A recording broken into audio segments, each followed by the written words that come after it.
My parents told me I wouldn't fit in at my brother's wedding. Then they checked into the grand suite, bragging it was the most exclusive room. What they didn't know, I owned the entire $300 million resort, and I was about to cancel their bridal suite from the top floor. The air conditioning hummed softly above me, a low backdrop to the city stretching out beyond my office windows. For the past hour, I've been lost in the rhythmic scratch of pen on paper, signing contracts for Alpine Haven's summer expansion, when my phone vibrated. Mom! I saw the name and paused, holding my breath. It had been weeks, and every call from her carried the same polite, deliberate chill. I answered, "Hi, Mom." "Claire," she said, her voice soft, careful, like someone about to drop a stone into still water. "I wanted to tell you about Ethan's wedding." I froze, my pen hovering. "Oh, it'll be small. Just family, very intimate. You understand, right?" A long silence stretched between us, broken only by the ticking of the clock above my door. I set the pen down, watching sunlight shift on the polished desk. "Of course," I said, my voice quiet. "I understand." She exhaled, almost a sigh of relief. "You've got so much going on with the company, and honestly, it's just a different kind of atmosphere. I'm not sure you'd feel comfortable there." "Different kind of atmosphere?" I almost laughed. "Right," I murmured. She kept talking, filling the silence the way she always did when she was nervous. "It's at a beautiful place, dear. Ethan and Sophie wanted something elegant but private. You'd love it, I think." I already knew where this was going, but I let her finish. "Anyway, we'll send photos. You'll see how beautiful it turns out." "Sure," I mumbled. "I'm happy for them." "Good," she said, her tone lifting with finality. "I knew you'd understand."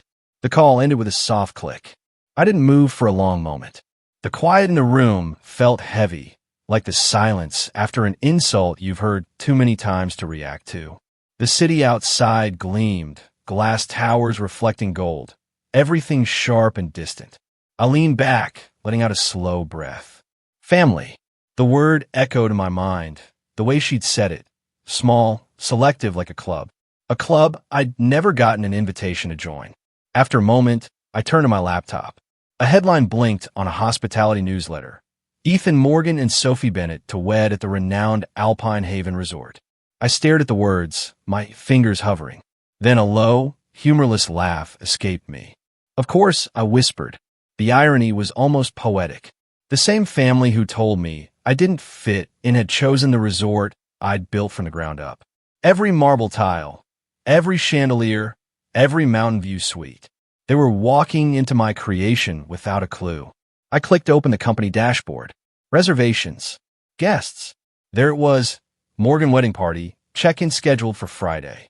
The system had even flagged the booking as very important person. I let my head fall back against the chair, eyes tracing the ceiling. "Sometimes," I said under my breath, "they invite the whole world, except the person who built the stage." The words came out calm, not bitter, just fact. Outside, the city began to dim.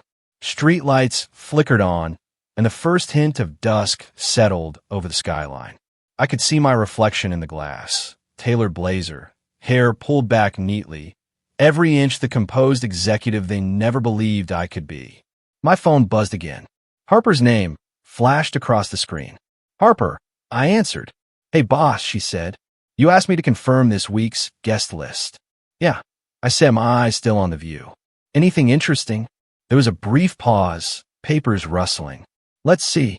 There's a corporate retreat from San Francisco, a wedding party from Texas, and," she hesitated, "a family named Morgan booking for the grand suite.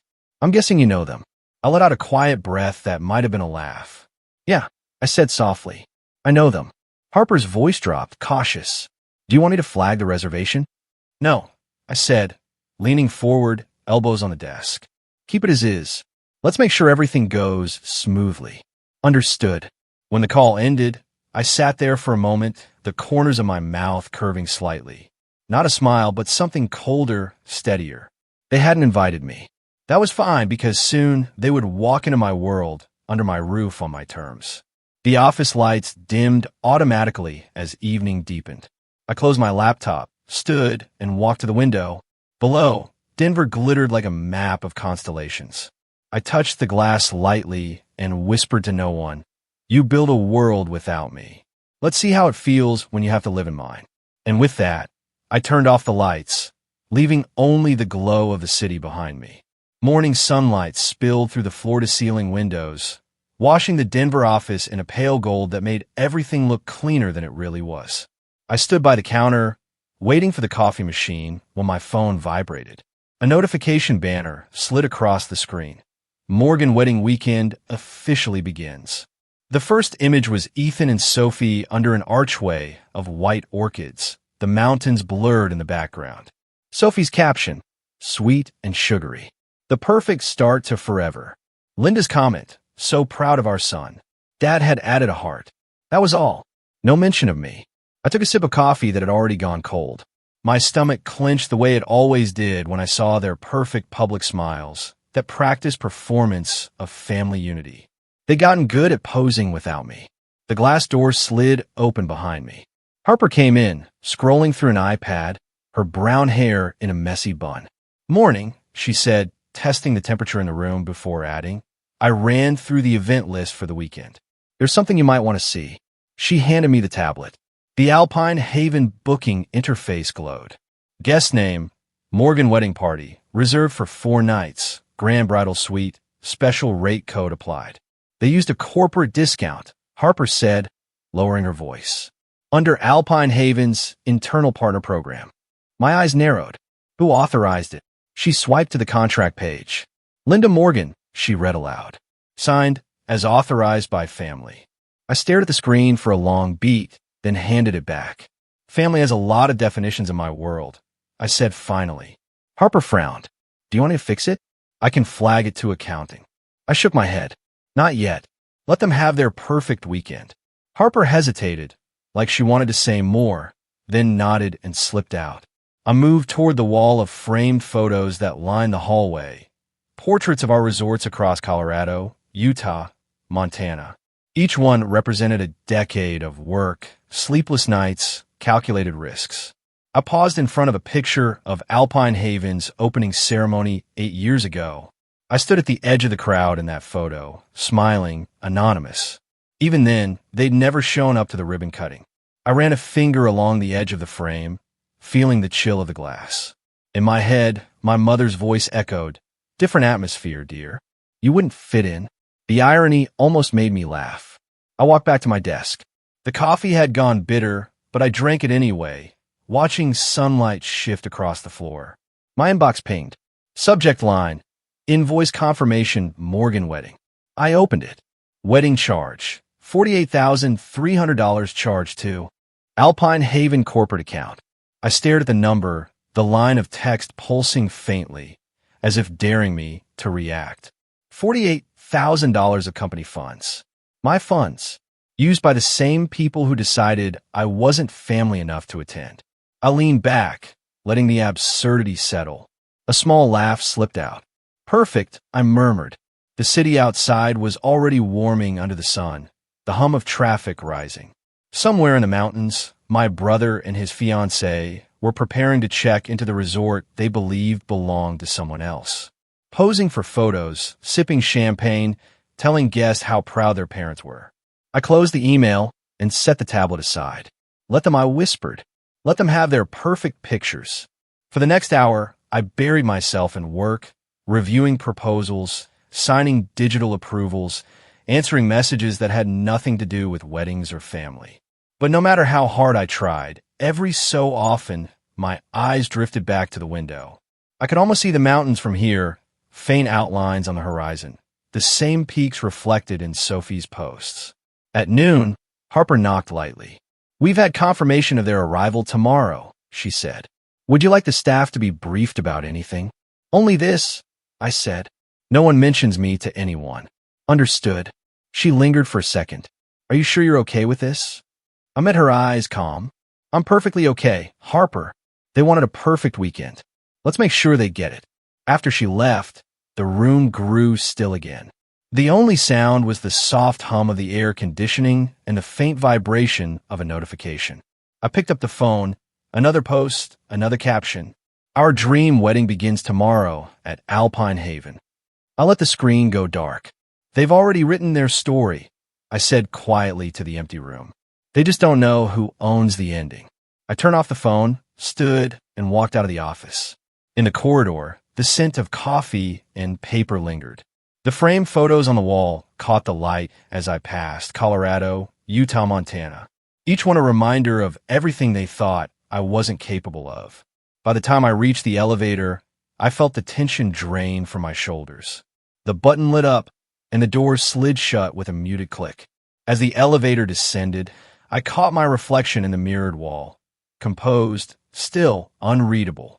I straightened my blazer and whispered under my breath, "Now they're really in my world." When the doors opened to the lobby, I stepped out, the sound of my heels echoing across the marble floor, and the camera of some distant memory clicked shut behind me. By the way, if you're still with me, make sure to hit subscribe. More unbelievable stories are coming. The conference room was quiet, except for the faint hum of the air conditioner. A stack of papers lay open in front of me. Contracts, invoices, and one particular document that caught my eye. I turned the page, my thumb stopping at the bold signature at the bottom. Linda Morgan, co-owner. My mother's neat handwriting stared back at me, elegant and false. I traced the ink lightly. Even her forged signature looked confident. The world outside shimmered under Denver's sun, but my mind drifted far from it. I could almost smell the faint mix of bleach and coffee from that hotel in Seattle where I used to work. The memory came back sharp, like a cold draft through an open window. I was 20, wearing a second-hand uniform that didn't quite fit, carrying trays heavier than I was. Dad had stopped by one night after a business dinner downtown. He didn't even sit, just stood there in the lobby, looking around the small, worn-out place like it offended him. "Claire," he'd said, his tone clipped, "you need to start thinking realistically. Learn something useful. Computers and travel apps won't pay your rent forever." I remembered gripping the tray a little tighter. "I like what I do." He'd sighed. Liking something isn't the same as being successful. The conversation ended there, like every other one with him. At home, Ethan's acceptance letter to a marketing firm sat framed on the mantel. Mom had posted a photo of it online with the caption, "So proud of our son. He's the future of this family." No mention of me, of course. I'd already become the silent background of their perfect picture. I learned to smile through dinners where my father's voice filled the air with business talk, and my mother's laughter followed Ethan's stories about clients and campaigns. I learned to shrink without disappearing completely, to be polite enough to stay invisible. I learned to stay quiet. When they laughed, I whispered to myself, now flipping the forged contract shut to remember every word they said. The flash of memory shifted again to the small apartment I rented on the outskirts of Seattle. It smelled of burnt coffee and determination. I worked nights at the hotel and spent every spare hour coding on an old laptop that overheated every 30 minutes. Sometimes I'd look at the city lights through the cracked window and imagine a different version of myself. Not the invisible daughter, not the family disappointment, just someone building something that mattered. There were days I wanted to quit, nights when I watched the cursor blink on the screen, mocking me. But the one thing about being underestimated all your life, it trains you to survive on quiet defiance. By 2016, the small travel platform I'd built, Haven Go, had grown faster than I could handle. When a venture group offered to buy it for $50 million, I didn't celebrate. I just sat in a borrowed conference room downtown, signed the papers, and went home alone. No champagne, no family dinner, just silence. I remember calling Mom that night anyway. I don't know why. Maybe to see if she'd sound proud. "Mom," I'd said, my voice shaking. "I sold the company." "The one with the app?" she'd asked vaguely. "Oh, that's nice, dear. You'll finally have time to settle down now." Settle down? Two words that felt heavier than the rest of the conversation. After that, I stopped trying to tell them anything. The money didn't change much about me. What it did change was what I could build. I bought a piece of land in Colorado, a forgotten patch of mountain where the snow never melted completely. And I built the first alpine haven there. Wood, glass, stone, strong, honest materials. The grand opening was quiet, just how I liked it. I stood on the balcony, snowflakes catching in my hair, watching the lights glow against the mountainside. I thought of them that night, of how they never see it, never ask, never care, and realized it didn't matter. I didn't need them to see it. I just needed it to exist. The memory faded, and I found myself back in the present, sitting in the same chair, the forged signature still staring up at me. I closed the folder slowly, the leather cover snapping shut like punctuation. Harper's reflection appeared in the glass wall before her voice reached me. "Everything okay?" I turned. "Everything's fine." She hesitated, stepping closer. "You found something?" I tapped the folder once. "Just an old habit. My mother's signing things that don't belong to her."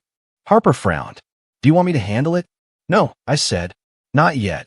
She studied me, unsure. "Are you going to tell them about who you are?" "About owning it." I looked out the window. The mountain stood faint and blue in the distance. "No, they'll figure it out. Soon enough. When they walk into a place they think is theirs." Harper nodded slowly, understanding more than I said. I turned back to the desk, pulled my laptop closer, and began typing a new message to the resort's management team. Subject: Protocol for Morgan Wedding Party. Maintain professionalism. No personal disclosures. CEO identity remains confidential. I hit send, leaned back, and exhaled. For a moment, I let the silence fill the room again. My eyes drifted toward the window where the late afternoon light cut sharp lines across the floor. Somewhere in those mountains, preparations for Ethan's wedding were already underway. Flowers, champagne, laughter. I smiled faintly, though there was no joy in it. "They'll get their perfect day," I murmured, "and I'll be right here, watching them walk through the empire they once told me I'd never build." The hum of the city below filled the quiet as I closed the contract folder for the last time. The first black SUV rolled up the curved driveway just as the morning light settled over the peaks. From my office window, the view looked like something out of a travel brochure. The lake shimmering, the glass facade of Alpine Haven reflecting the sky. The staff lined up in their pressed uniforms, smiling like they'd practiced for weeks. I recognized them instantly as the car doors opened. Ethan stepped out first, in an immaculate gray suit. Sophie followed, style perfection in her white jumpsuit, camera crew trailing behind. Mom Linda was next, her hair sprayed into place, the same smile she wore at every charity event. Dad adjusted his jacket, surveying the resort like a man inspecting property he might want to buy. "Welcome to Alpine Haven Resort, Mr. and Mrs. Morgan," the concierge greeted warmly. "We're honored to host your family this weekend." Linda laughed, waving one hand elegantly. "It's beautiful, just like the photos." She turned to cameras. "Isn't this incredible, Sophie?" Sophie grinned at her phone, already live streaming. "Guys, we just arrived at the most gorgeous resort in Colorado. Wait until you see the view from our suite upstairs." I watched them through the tinted glass, coffee in hand. Harper stood a few feet behind me, tablet open, her tone low but steady. They requested white orchids, premium champagne, and a room with the Snow Peak view instead of the valley. They also asked to use the bridal balcony for their welcome video. I didn't turn around. "Approve everything," I said. "Everything." Harper sounded surprised. "Give them what they think they deserve." She hesitated. "Okay." Outside, Linda posed for a picture beside the entry fountain, holding her son's arm. Sophie did a quick twirl for the camera. Their entourage followed them through the lobby, filming the chandeliers, the polished floors, the hand-carved maple banisters. I could hear their voices faintly through the security feed speakers. Compliments, laughter, small talk. Sophie's voice cut through most clearly. "This is going to be a dream wedding." I smiled faintly. Dreams have their costs. Downstairs, the marble lobby gleamed. Every piece of furniture had been designed to reflect warmth and luxury. Soft leather chairs, woven carpets from local artisans, a grand piano near the fireplace. It was a space meant to make guests feel small but special. Linda thrived in places like that. I switched screens on the wall monitor. Camera angles flicked through the property. The Morgans in the elevator, laughing. Sophie adjusting her hair. Ethan checking his reflection. Dad scrolling through emails. "Same performance," I murmured. Harper looked up. "Sorry." "Nothing," I said quickly. "Just watching old habits." A knock came at the door. Peter, the operations manager, stepped in, holding a folder. "Morning, Miss Morgan. The VIP arrival form you requested." He handed it to Harper, who scanned through, then froze slightly. "Claire," she said carefully, "you want to see this." I turned, taking the folder from her. There it was, our corporate check-in form, signed in confident cursive. Linda Morgan, co-owner, Alpine Haven Resorts. I stared at it for a long moment, then let out a quiet laugh that startled both of them. Peter shifted awkwardly. "Should I report this to legal?" I closed the folder, setting it gently on the desk. "No," I said. "Not yet." Harper frowned. She actually signed as co-owner. Apparently, I leaned back in my chair. That's a new level of confidence, even for my mother. Outside the glass, the family moved through the atrium. Sophie filming everything from every angle. The marble floors, the mountain light. "This is perfection." Linda's voice carried faintly through the security audio. "Your father and I should come here more often. It feels like it was made for us." I glanced at Harper, who was watching me closely. "She's not wrong," I said. "It was." For the next hour, I watched the flurry unfold. Staff escorting them to the grand suite, photographers clicking, floral designers rushing with orchids. They were creating their picture-perfect moment, every detail carefully staged. On one monitor, I saw Mom standing by the front desk, laughing with the concierge, as if she truly believed her name carried authority here. She had always been good at that, turning pretense into presence. Sophie's voice rose again. "Mom, come stand by the fireplace for this one. The lighting's amazing." I switched the feed off. "Harper," I said quietly, "send the spa team to offer them the best welcome treatment we have. Champagne, the snow suite. Upgrade everything." Harper blinked. "You're really giving them the full treatment." "Yes," I said, standing, moving toward the wide glass windows. "Let them have it all. Every indulgence they think belongs to them." She closed her tablet, uncertain. "What's your endgame here?" I looked out toward the peaks, their white edges cutting into the blue sky. Nothing dramatic, just perspective. For a moment, silence filled the office. Steady, deliberate. Then my phone buzzed on the desk. An internal notification from accounting. I picked it up, scrolling through the email, and there was another authorization form attached. The same forged signature, this time approving a shipment of imported champagne. I chuckled softly, shaking my head. She really thinks she's the owner. Harper raised an eyebrow. "And you find that funny?" "Almost poetic," I said. "They spent years pretending I wasn't part of this family. Now they've built their big moment on my name and still don't know it." She studied me, but I didn't elaborate. Outside, the family stepped onto the terrace. The wind catching Sophie's veil as photographers snapped away. Linda fixed the flowers. Robert checked his watch. Ethan smiled on cue. Through the glass, they looked almost cinematic, like the happy family portrait they'd always wanted. I caught my reflection in the window, faint and distant, a shadow against the bright view. My face calm, my eyes unflinching. Behind me, Harper placed the signed contract back on the desk. The gold ink gleamed under the light. "Perfect timing," I murmured, my voice barely audible. A forged signature, a borrowed title, and a perfect family photo. Couldn't ask for a better setup. Harper's brows knit. Setup for what? I smiled without turning. For them to meet the real owner. I reached for the folder again, tapping the edge against the desk before setting it down. "Fake ownership," I whispered. Harper said nothing. The silence between us was thin and sharp as glass. Down below, the Morgans posed for another picture. Sophie blew a kiss at the camera. Linda beamed, and Ethan looked up briefly toward the building, toward the top floor where I stood. For a moment, our eyes might have met through the glass. Then he turned away, smiling for someone else. I exhaled slowly. Let the show begin.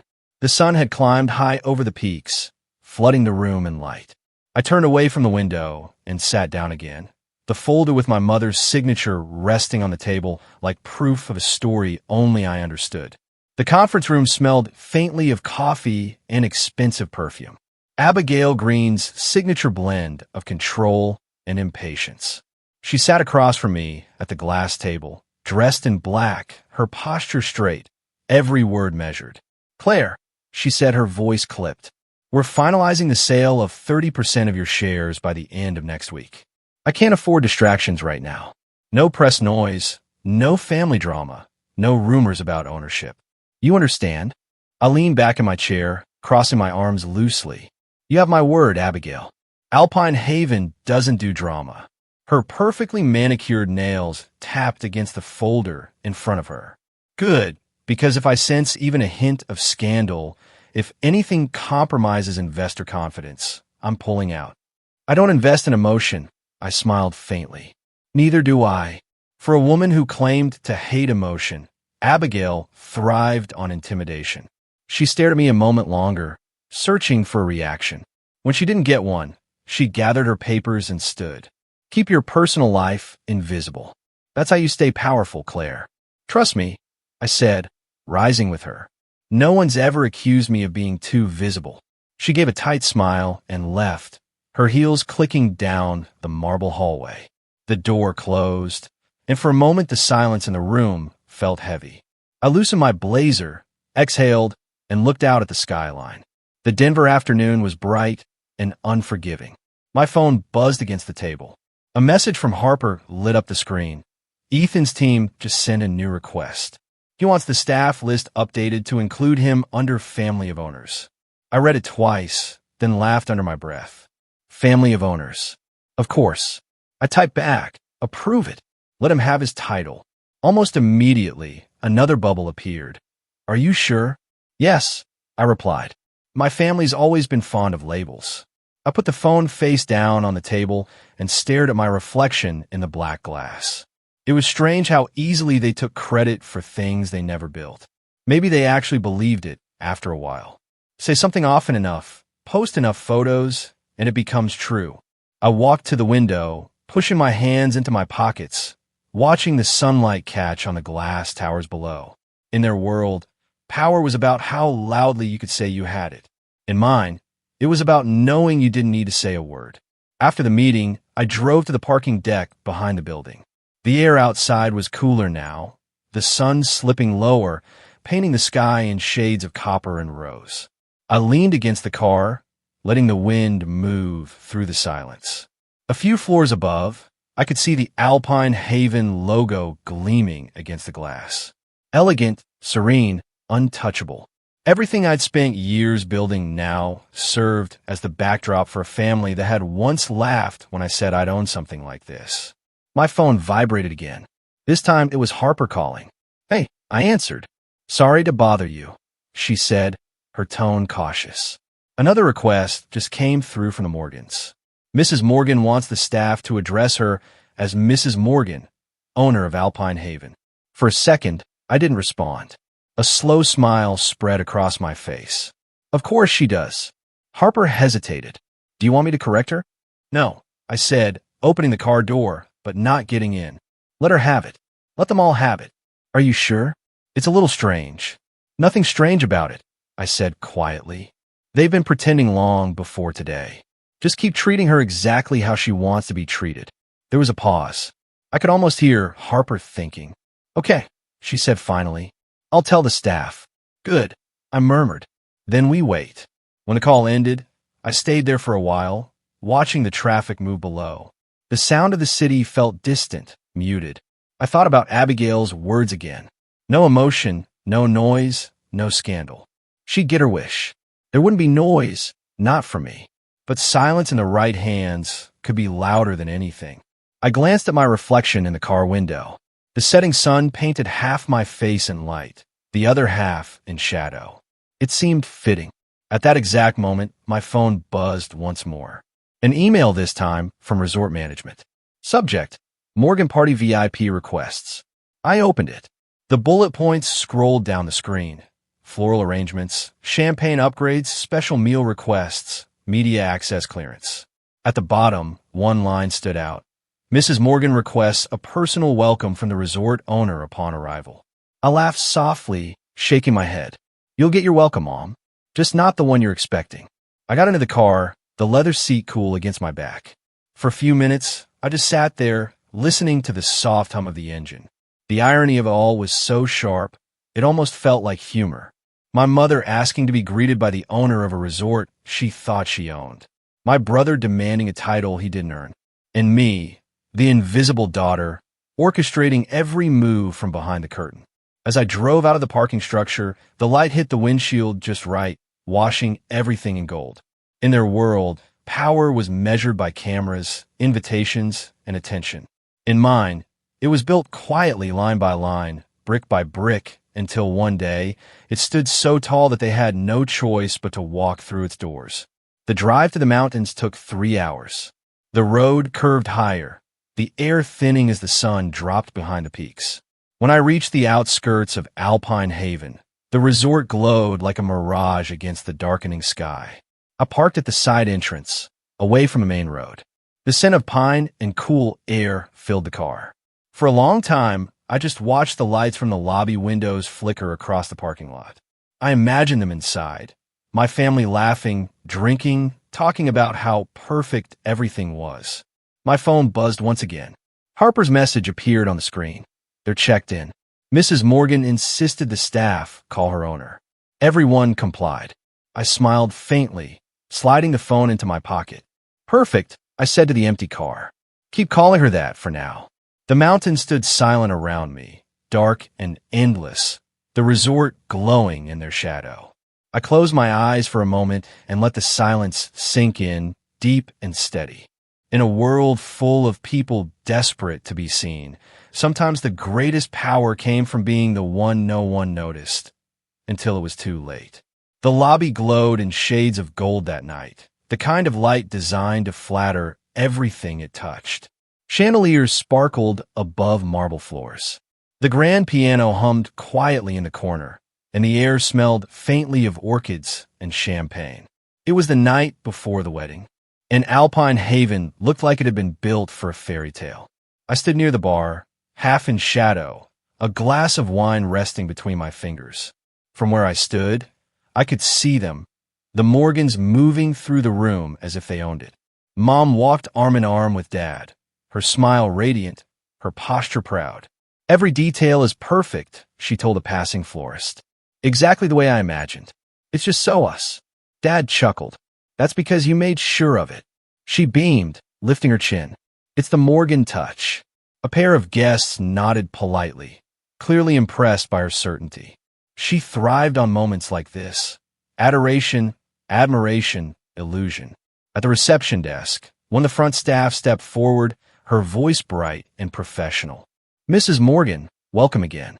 The CEO wanted me to extend her gratitude for your presence. Linda blinked, surprised, then smiled with amused grace. Oh, how sweet. Claire must have put her up to that. The staff member looked confused. I'm sorry, ma'am. Linda waved a manicured hand dismissively. Claire, she works here, doesn't she? In management or something. From where I stood, I could see Harper stiffen slightly behind the concierge desk. Her eyes flicked to me as if asking permission to intervene. I gave the smallest shake of my head. Linda laughed softly. It's fine. She's always been so diligent. I'm glad she found a place that appreciates that. The staff smiled awkwardly and excused herself. I took a slow sip of wine. The glass caught the chandelier's light, refracting gold across the surface. Harper appeared a few seconds later, sliding into the seat beside me at the bar. She didn't say anything at first. They're enjoying themselves, I said finally. She followed my gaze to the group across the lobby. Mom was now leading Sophie through a tour of the space, pointing out the arrangements and decor like a curator unveiling her latest exhibit. Tasteful, Mom said to Sophie, her voice carrying clearly. Classic, not overdone. It feels like a real Morgan wedding. Sophie nodded eagerly. Absolutely. Everyone's going to talk about it. This is what perfection looks like. I could almost hear the satisfaction in my mother's breath, the same tone she used whenever she found a new way to erase me from the frame. Harper's voice was soft. You sure you want to be here right now? I'm exactly where I need to be. Across the lobby, Sophie lifted her phone, smiling toward the camera. Okay, everyone. Behind the scenes at the most stunning resort in Colorado. Tomorrow's the big day. Her followers flooded the comments instantly, hearts and congratulations streaming up the screen. Linda leaned into the frame, waving like royalty. The sound made me think of another night, years ago. Christmas Eve when I was 10. Mom had handed Ethan the glass star for the top of the tree and told me to clear the table. "You have smaller hands, honey," she'd said. "You'll do better in the kitchen." Ethan had laughed, proud of his new responsibility. I remembered standing by the sink, watching the star catch the glow from the fireplace. Even then, I understood how certain roles were assigned in our family and how rarely they changed. That memory faded back into the light of the lobby, where Mom was now surrounded by staff and wedding planners. She laughed, her voice echoing through the marble space. "Thank God Claire isn't here," she said, her tone meant to sound conspiratorial, but carrying further than she realized. "She has this energy. It would have thrown the balance off." Sophie nodded, whispering something that made Mom chuckle again. "Exactly," she said. "This is the right mix of people, the right image." Harper's jaw tightened. "She doesn't even know you're standing right here." "She never did," I said quietly.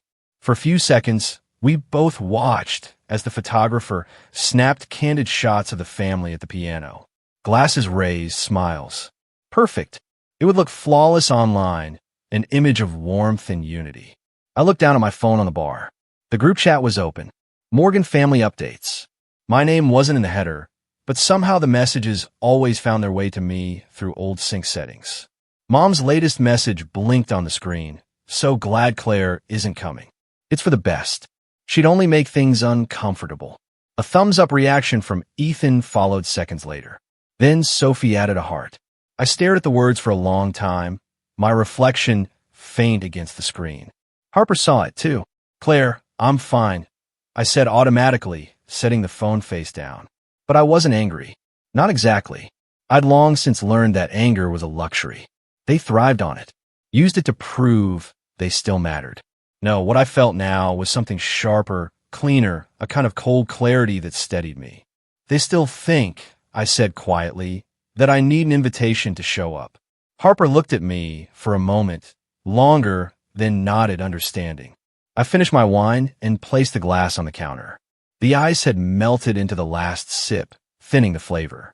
Across the room, Mom laughed again, louder this time. The kind of laugh that made everyone look, the kind that said she belonged.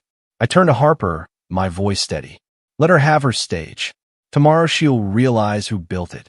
The piano music swelled, the lights shimmered, and for a brief moment, I caught my mother's reflection in the mirror behind the bar, smiling, radiant, oblivious. I met her eyes through the glass, though she didn't realize it, and lifted my empty glass in a quiet toast. "To perfection," I murmured, and then I walked away, leaving the laughter behind me as the music filled the golden air. The morning of the wedding began with music.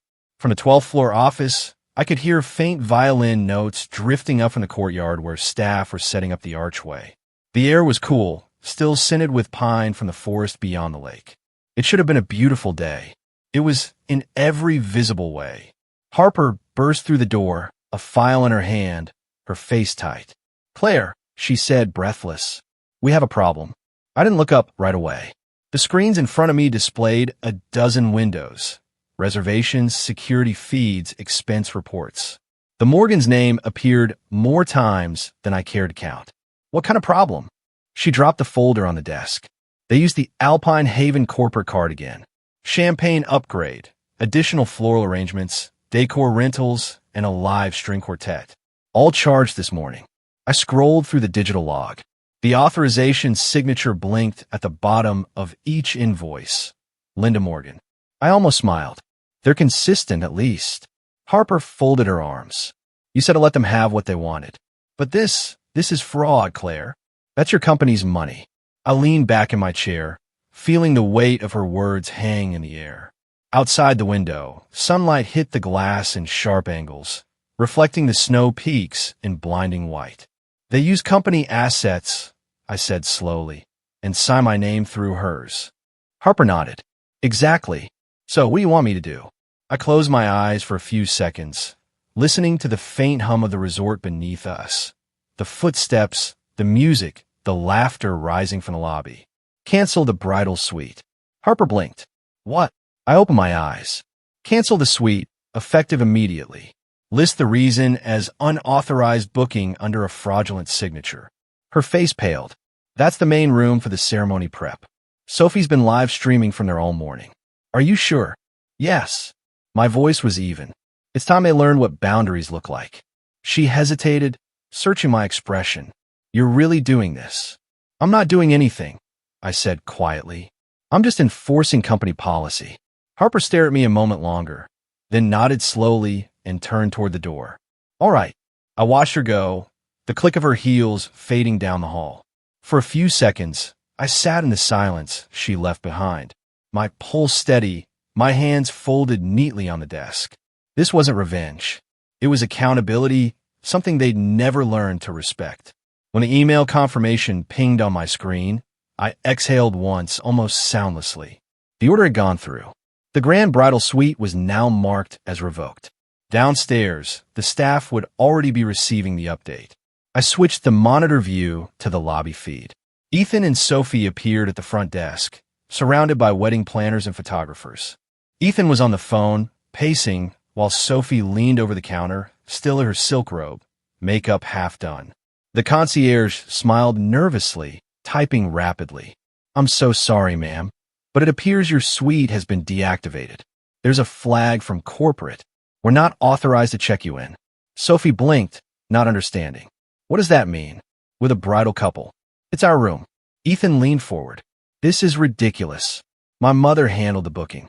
Yes, sir, the concierge said carefully. That's part of the issue.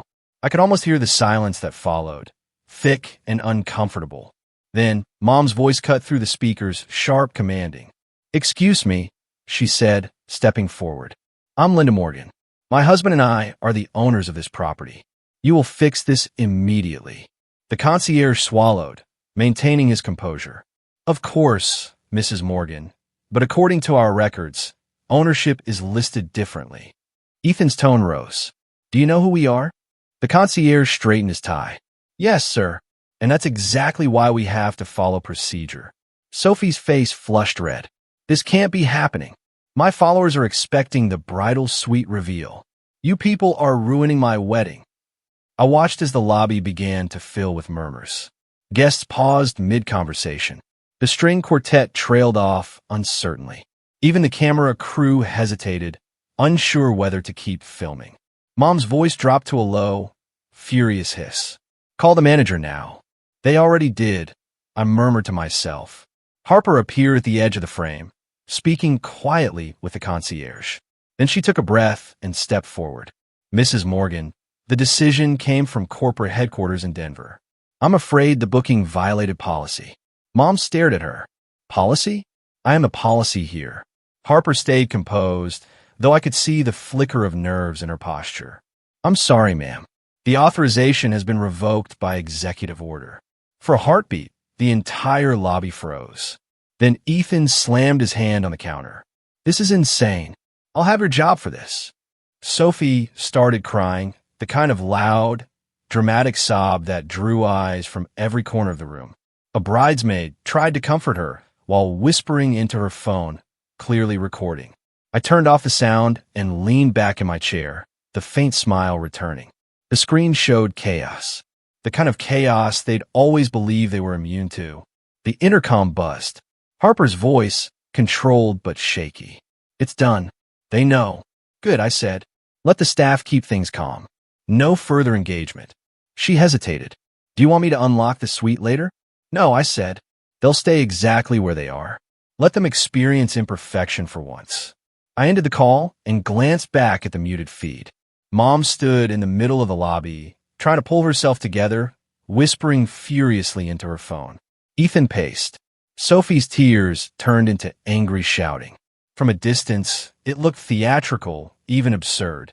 But beneath it all, I recognized something I hadn't seen in them for years. Uncertainty.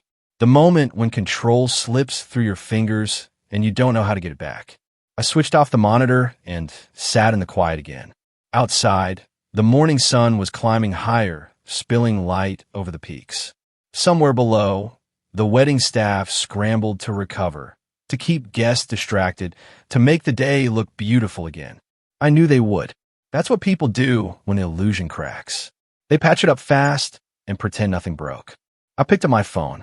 One new message from Harper blinked across the screen. Lobby is contained. Guests unsettled but calm. The Morgans are demanding to speak to ownership. I typed back, ownership is busy. Then I set the phone down, stood, and walked to the window. The lake sparkled like glass under the sun. I could still faintly hear the string quartet starting up again, the music returning to fill the void. For the first time that day, I let myself smile. Quiet, steady, certain.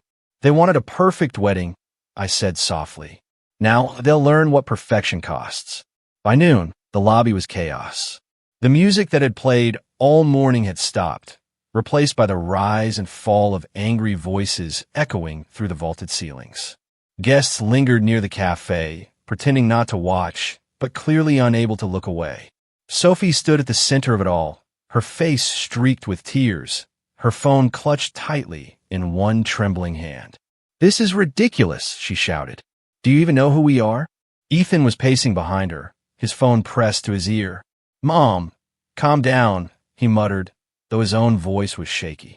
"I'm trying to fix it." Mom wasn't listening. Linda Morgan slammed her palm against the marble counter, making the pens rattle.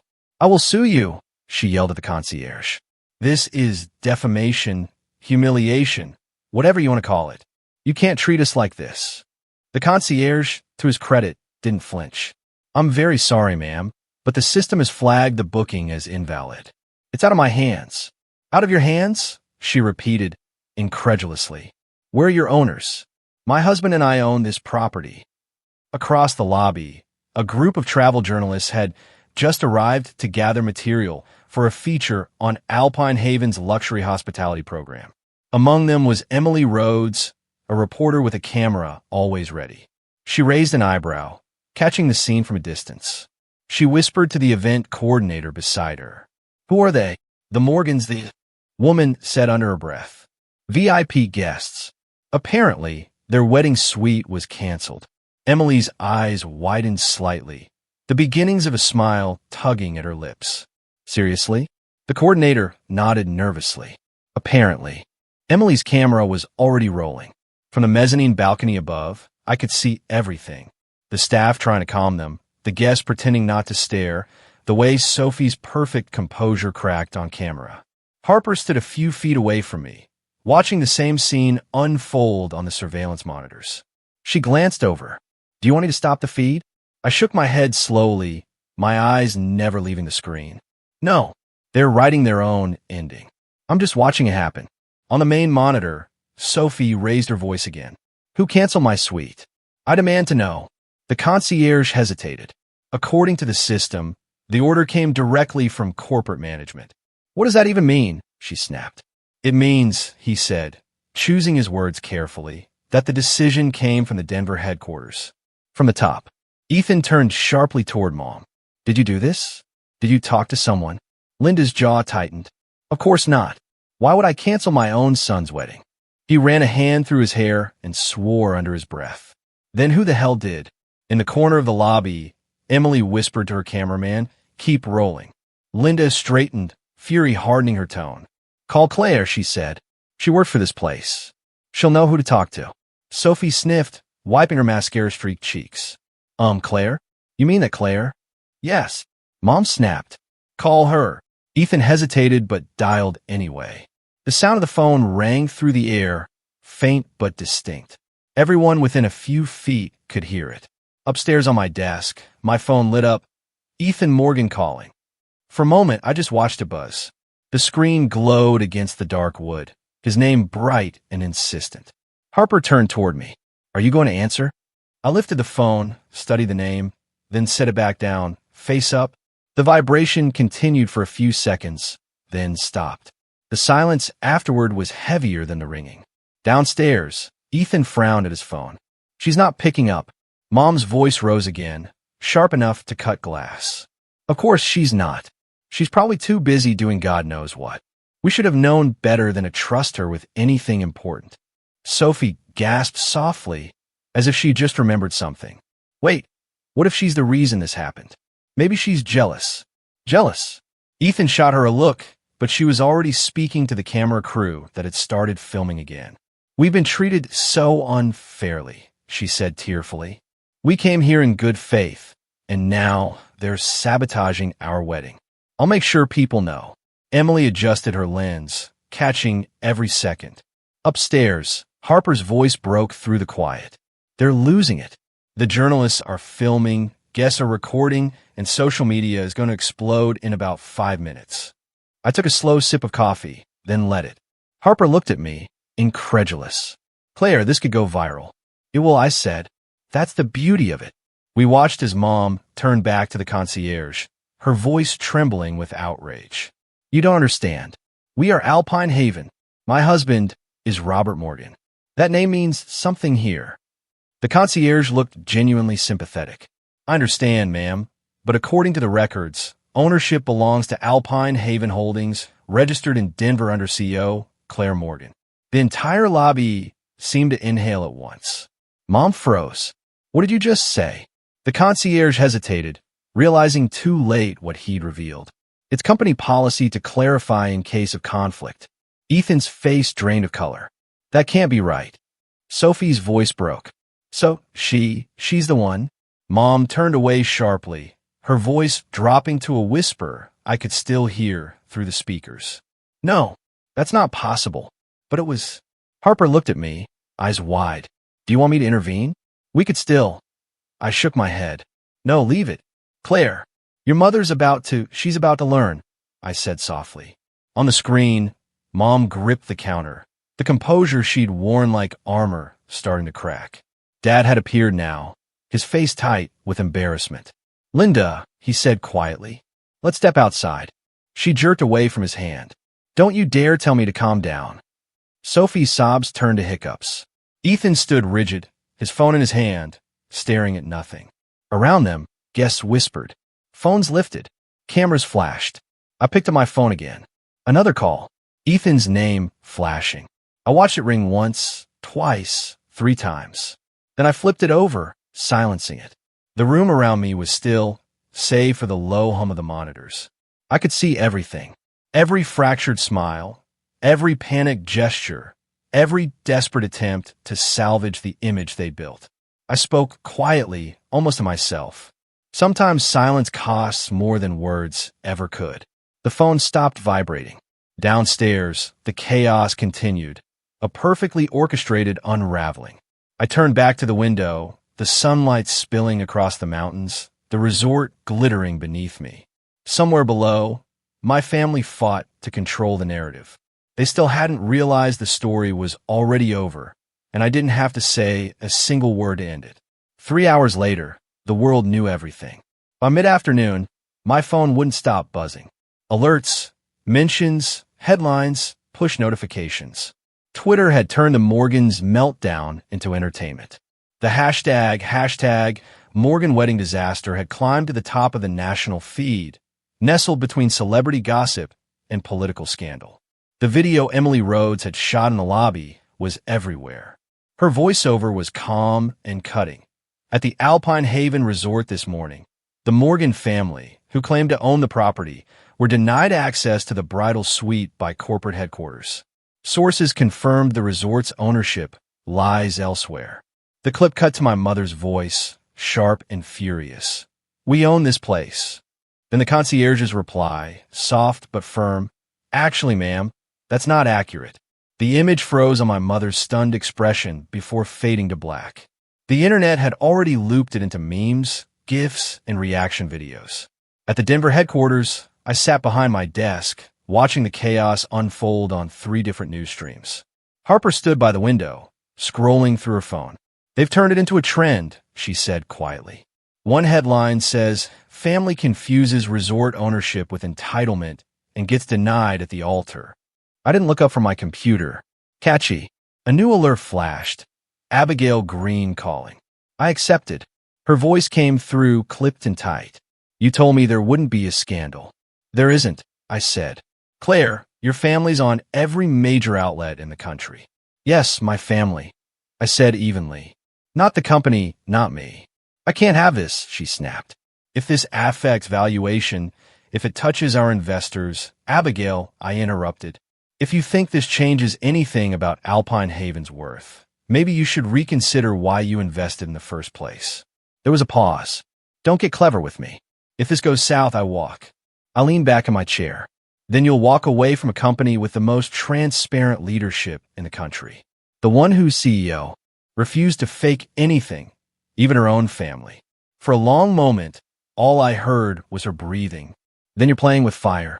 Maybe, I said, but at least I built the fireplace. The line went dead. Harper turned from the window. That went well. I smiled faintly. About as well as I expected. She hesitated. PR is asking how to respond. Reporters are calling nonstop. Do you want to make a statement? They're already telling the truth, I said. It just took a camera for anyone to believe it. Harper nodded slowly. Still, it's spreading fast. Someone leaked that the CEO's name matches your mother's maiden name. People are speculating. They'll keep guessing, I said. And when they realize, they'll stop laughing. Outside the office, the Denver skyline shimmered under the afternoon light. The hum of the city felt far away, like the sound of a different life. My computer pinged with a new message. I clicked it open. The subject line read, "From Ethan." "Claire," it began, "if you have anything to do with this, please stop. Mom hasn't eaten since this morning. She's in shock. She keeps saying she didn't know. You made your point. Please just fix it." I read it twice. Then I deleted it. Harper was watching me carefully. "Something from him?" "Nothing important," I said. She didn't push. The news anchor's voices filled the room again, a chorus of smooth tones, dissecting my family's implosion like it was a political debate. One reporter gestured to the screen behind him, where an image of the Alpine Haven lobby looped endlessly. "Sources suggest the Morgans attempted to leverage familial influence to gain access to restricted suites," he said. "However, corporate records show the resort's ownership has no legal connection to the family. The true CEO remains unnamed." I turned off the sound and leaned back, closing my eyes for a moment. In my mind, I saw Mom's face again. The look of disbelief, the panic just before the cameras caught it. I could almost hear her voice. "This isn't who we are." But it was. It always had been. The office was quiet except for the faint ticking of the clock. Harper finally spoke. "You know they're going to try to spin this. They'll say it was a misunderstanding, that you're overreacting. They've spent their whole lives rewriting stories," I said. "This time, they don't hold the pen." She studied me for a moment. "You're calm." "I've been calm my whole life," I said softly. "That's what they mistook for weakness." Another message appeared on my screen. This time from the resort manager in Colorado. "The Morgans have checked out of their rooms. They left without paying the balance. Do you want to pursue it legally?" I typed back, "No. Let them leave owing something. That's the closest they'll ever come to balance."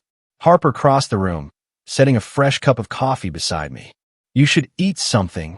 "I'm fine. You've been staring at that screen for 3 hours.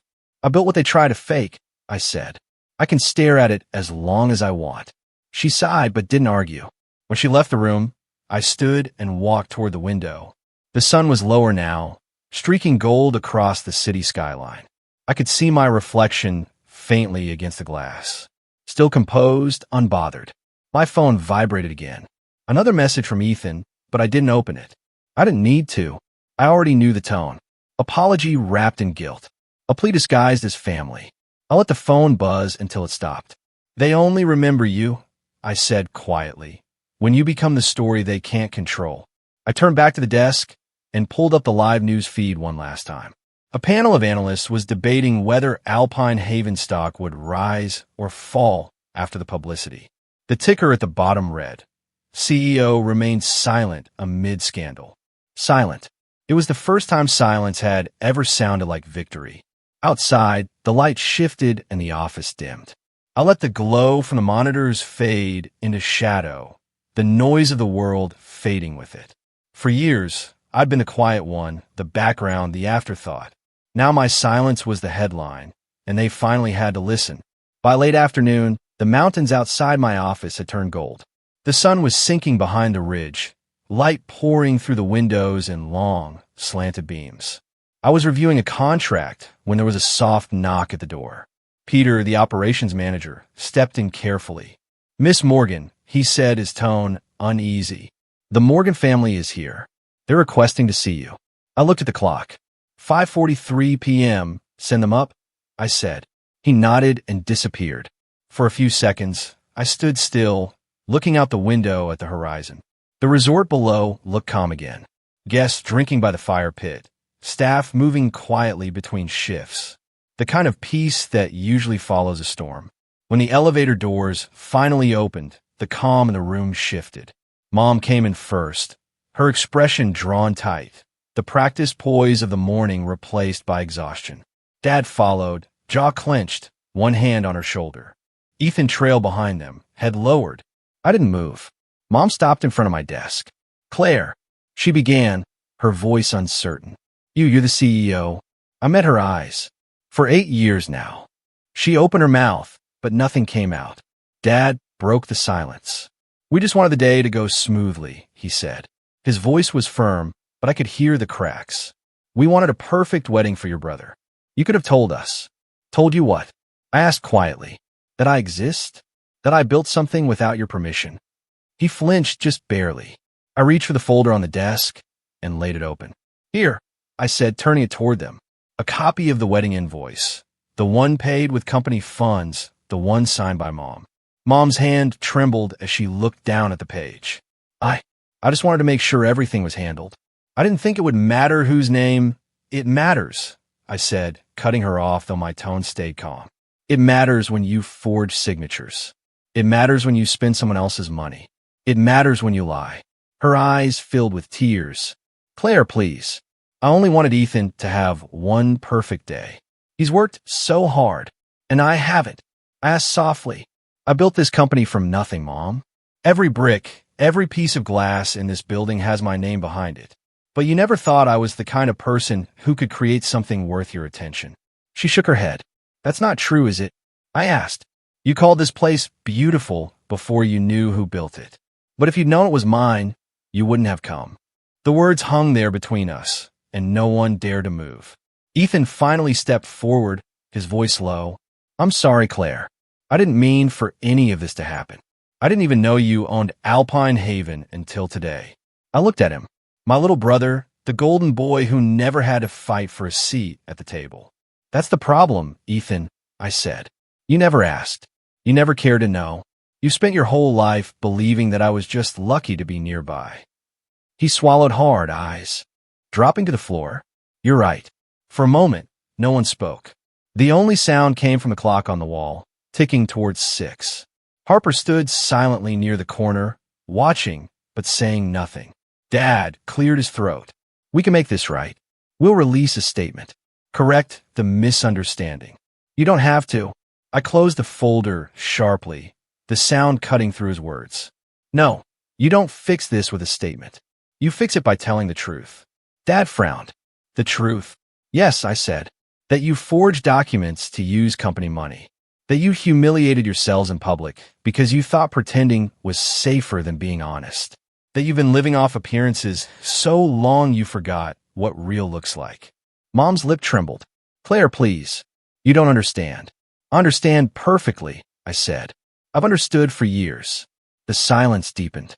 Ethan rubbed his forehead.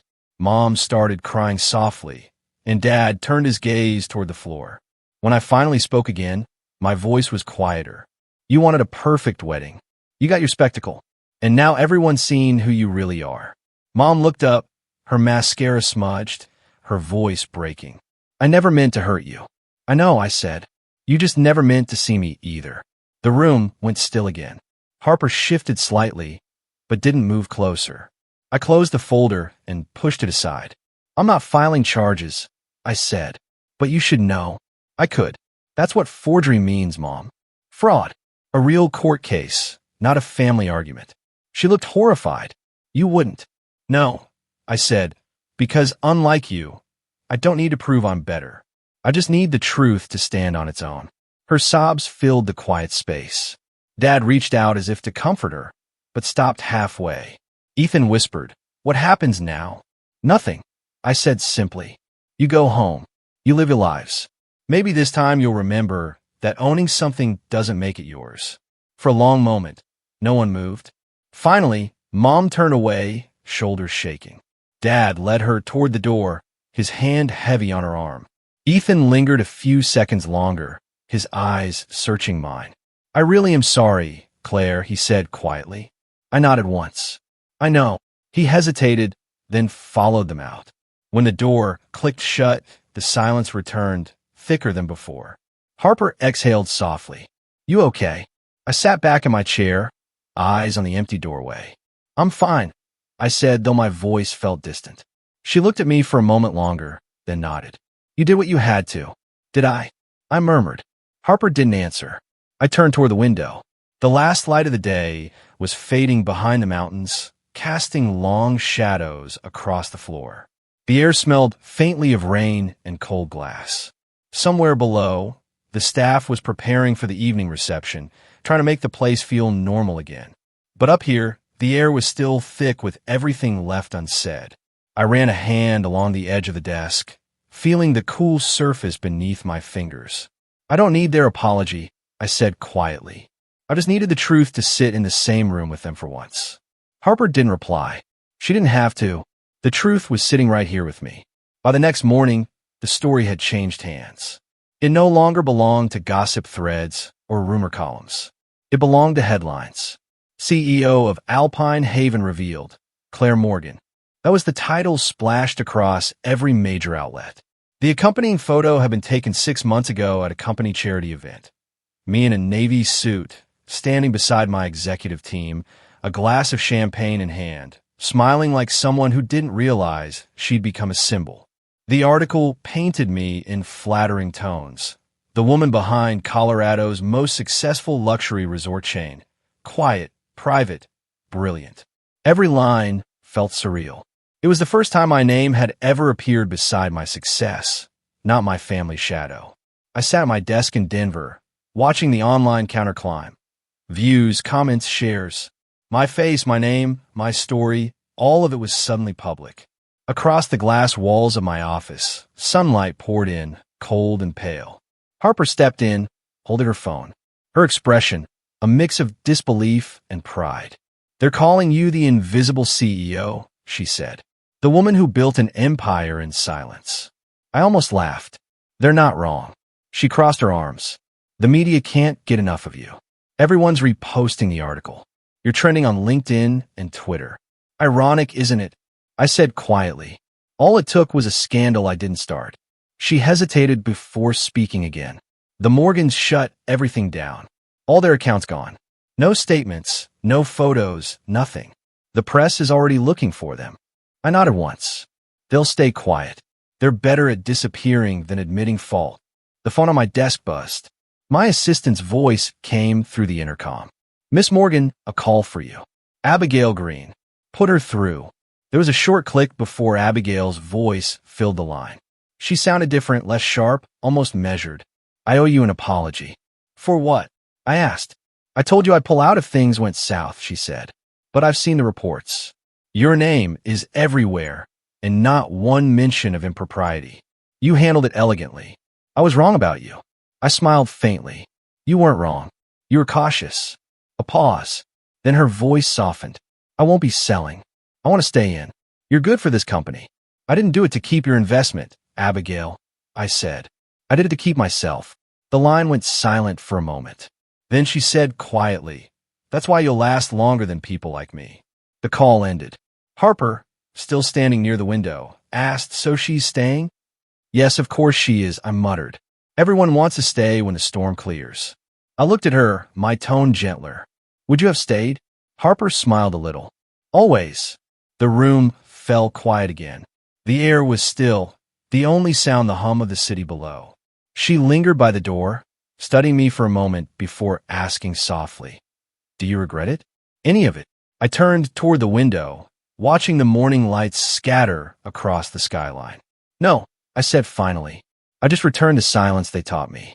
For a moment, neither of us spoke. The intercom buzzed again. My assistant's voice, someone dropped this off for you. A young staffer entered holding a phone. My personal one, not the company-issued device. It's been ringing all morning, he said carefully. I glanced at the screen. 38 missed calls. Mom, Sophie, over and over again. The phone vibrated again in the boy's hand. I reached out, took it, looked at the names glowing across the display, and then set it face down on the desk. "Thank you," I told him. He nodded and slipped out quietly. Harper said nothing. She didn't need to. The silence between us said enough. I stood and walked toward the window. Outside, Denver stretched out in shades of white and silver. Snow had begun to fall, soft and slow, dusting the glass. "Funny," I said quietly, almost to myself. "Everyone calls it karma, like it's supposed to burn." Harper tilted her head. "And what do you call it?" "Peace," I said, "when you no longer need to explain yourself." The wind howled faintly outside, rattling the edge of the window. After a moment, I stepped out onto the balcony. The air was sharp and cold, the kind that cleared your lungs. Below, the city hummed in a muted sound, and in the distance, the mountains glowed under the weak winter sun. I leaned on the railing, closing my eyes as the first flakes of snow landed against my skin. The world felt quiet again, not empty, but balanced. Behind me, through the glass, I could see Harper still standing near my desk, arms crossed, watching the snow fall. She didn't say anything, and I didn't move to go back inside. I stayed there, letting the wind push through my hair, watching the white drift fall over the city. Karma wasn't fire. It wasn't fury or spectacle. It was this stillness, the kind that arrives when there's nothing left to defend. The phone on the desk buzzed one last time before going silent. I didn't turn around. I just kept looking at the horizon, the snow blurring the mountains into pale ghosts. Sometimes victory doesn't sound like applause. It sounds like the quiet after everything that needed to be said has already been heard.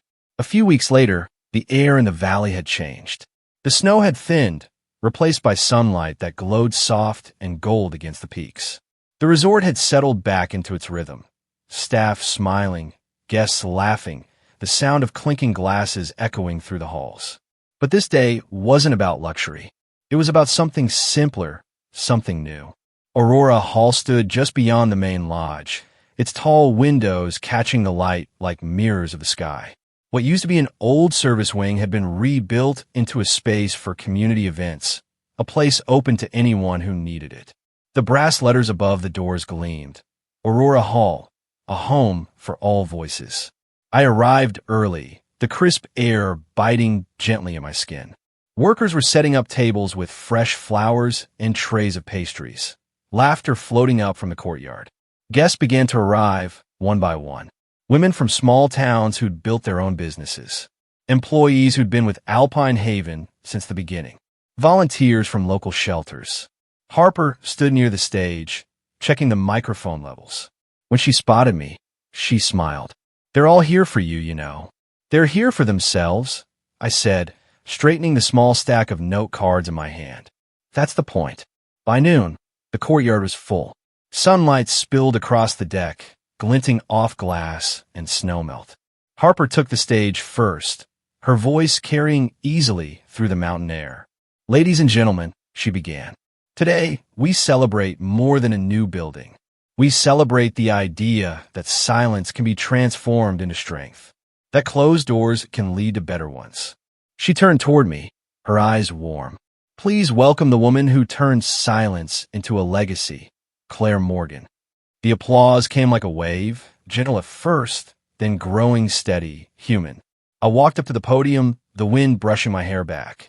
For a moment, I just looked at them, the faces in the crowd, the laughter, the sense of belonging that filled the space. "Thank you," I said quietly into the microphone. Aurora Hall isn't about me. It's about what happens when people are told they don't belong and decide to build anyway. A hush settled. I could feel the weight of the moment, the shared understanding. When I started Alpine Haven, I thought success meant being seen. I continued. But I learned something different. I learned that real success is when you create a place where everyone feels welcome, even if no one ever claps for you. I looked out toward the mountains, their peaks burning bright under the sun. Aurora Hall is for anyone who's been turned away, overlooked, or told they weren't enough. You don't need an invitation to walk through these doors. Just belief. Belief in yourself and in what you can build. The audience was quiet, listening. I saw a few people nodding, some wiping their eyes. This, I said, gesturing around us, is proof that the things meant to break us can become the foundation for something better. Sometimes the silence they give you isn't rejection. It's space to build your own voice. When I stepped back, Harper hugged me quickly before I could escape to the edge of the crowd. The applause rose again, brighter now, mixing with the music that started playing from the speakers. For the next hour, I wandered among the guests, talking to small business owners and community leaders, women who'd driven from towns I'd never heard of just to be here. One of them, a baker from Wyoming, grabbed my hand and said, "You have no idea how much this means to us. Someone finally built something for people like us." I smiled. That's all I ever wanted to do. As the sun began to dip lower, Harper joined me near the balcony railing, a cup of coffee in her hands. The valley below shimmered in the amber light, the snow glowing soft like silk. "So," she said, leaning beside me, "what's next?" I looked out at the horizon where the peaks met the fading sky. "More places like this," I said. "For anyone who's ever had a door closed in their face, I want them to know they can build new ones." Harper smiled. "You really think one person can change all that?" "No," I said, "but one person can start." We stood there for a while, saying nothing. The laughter from the courtyard drifted up to us, light and real. Below, guests were taking photos near the new hall, their silhouettes framed by the last light of the day. The wind picked up, carrying the scent of pine and snow. I breathed it in and let my shoulders drop, the tension I'd carried for years dissolving into the air. Inside the hall, the lights flickered on, warm gold against the twilight. The name Aurora Hall glowed softly above the entrance. I stepped forward onto the balcony, the cold air brushing against my skin, and watched as the first hints of evening settled over the valley.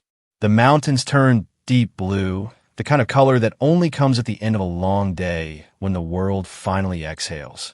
For the first time in a long time, I felt still. Not waiting, not proving, just being. They said I wasn't invited. I murmured, almost carried by the wind. They said I didn't belong, but every door they closed taught me how to build another one. The last of the sunlight slid behind the ridge, bathing the resort in a soft golden haze. Down below, Aurora Hall gleamed like a lantern against the snow. If they say you're not invited, build a place they'll wish they never left. The camera of memory seemed to pull back then. The resort framed by mountains, the windows glowing, laughter echoing faintly in the air. I stayed there watching the light fade, knowing that this time the silence didn't mean exclusion. It meant peace. What would you have done if your own family told you you didn't belong? Tell me in the comments below. I'd love to hear your thoughts.